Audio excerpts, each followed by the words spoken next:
천마산 방화범 오리무중, 그 말은즉슨 행방을 알 수 없다는 거잖아요. 천마산 방화범. 근데 이게 무슨 사건인지 우리 기억 속에 있는 거예요, 하재근 평론가님?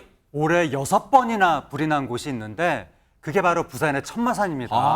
거기가 올해 1월부터 4월 사이에 총 3차례에 걸쳐서 6곳에서 불이 난 거예요. 어머나. 근데 미스터리가 뭐냐면 그 화재가 단순한 그냥 자연화재가 아니라 누군가가 불을 지른 듯한 방화가 의심이 됐는데 아하. 범행 수법으로 미뤄봐서 동일법의 소행으로 이 추정이 됐던 겁니다. 그런데 최초의 불이 난 이후에 9달 동안이나 범인이 오리무중 상태였습니다. 아니 보세요. 불이 올해 들어서만 6차례 장소를 옮겨가면서 났는데 9달이 지나도록 저 누군가 불 지른 사람을 못 잡는다.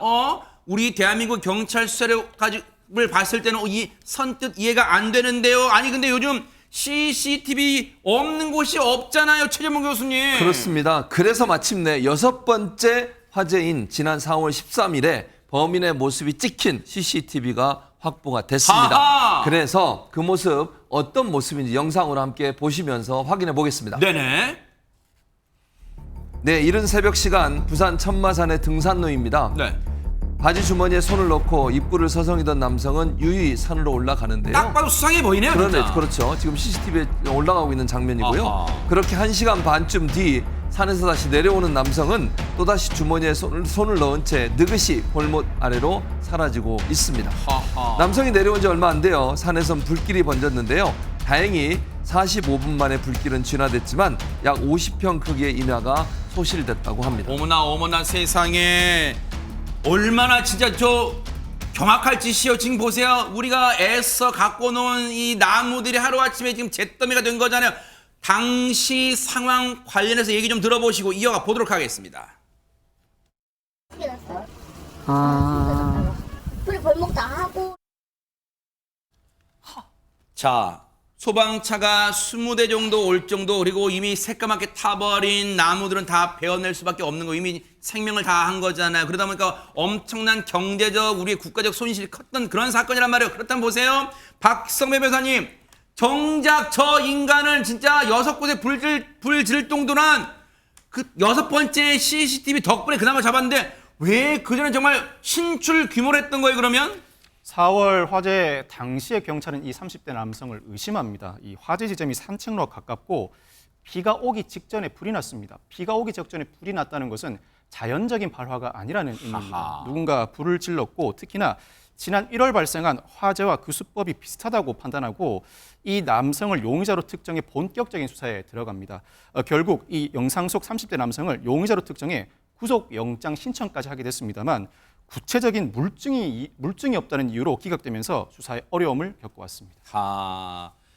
영장을 신청했다는 말로 미루어 짐작컨대 일단 저 몹쓸 인간은 잡은 것 같은데, 그러면 저 인간이 저렇게 6번째 불을 저지른 이 장면이 딱 CCTV에 포착됐잖아요. 그러면 저 인간의 그 동선을 추적해서 딱 잡은 거군요, 허준 변호사님.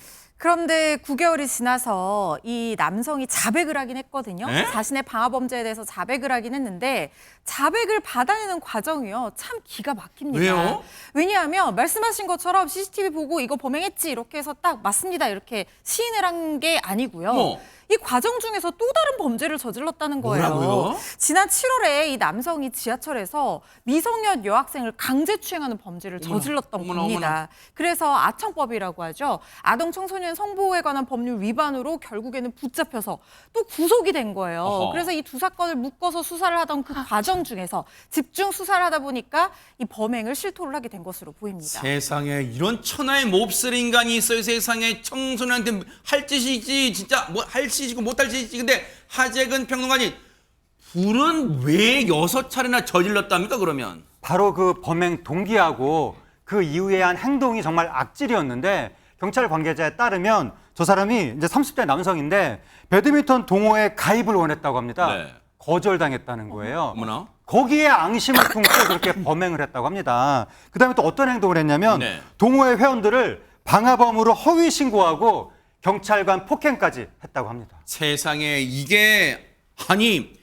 이게 기가 막히고 코가 막힐 일이 아니에요. 배드민턴 동호회 가입이 거절당했다는 이유만으로 세상에 우리가 애써 갖고 키워온 그 나무들을 그냥 불질러요. 세상에. 박성배 변호사님. 이 경찰에 따르면 이 피의자는 천마산에 있던 배드민턴 동아리와 다툼이 있었고 이에 불만을 품고 범행을 저질렀다고 진술했다고 합니다. 그러면서도 지난 4월 방화에 대해서는 자백하고 있지만 1월 발생한 화재에 대해서는 강하게 부인하고 있다고 합니다.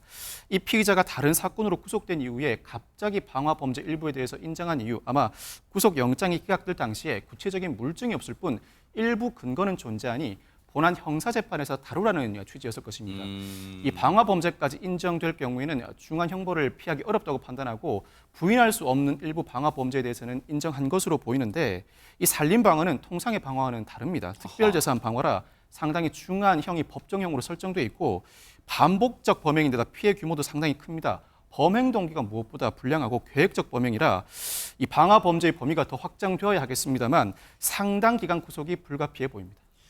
그런데 어쨌든 이 몹쓸 인간은 잡아서 천만다행인데 갑자기 이런 생각이 들어요. 진짜 이 인간의 말대로 이 인간이 지난 올해 1월 달에 방화를 안 했을 개연성도 배제할 수 없어요. 왜냐하면 이 인간이 천마산에 불이 난 걸 이제 어떻게 보면 불이 난 걸 보고 모방 범죄를 하는 과정에서 4월 범죄만 저질 수 있을 수 있어요. 그렇다면 1월 달 화재를 저지른 인간은 또 다른 곳에 있을 가능성도 있기 때문에 그런 것까지 차제에 경찰분들이 정말 바쁘시겠지만요. 그런 것까지 왜냐하면 지금 이 순간에 어디를 활보하면 안 되잖아요. 그 몹쓸 인간이. 그러니까 그런 가능성까지 열어두고 수사를 좀 해주시기를 당부를 드리겠습니다.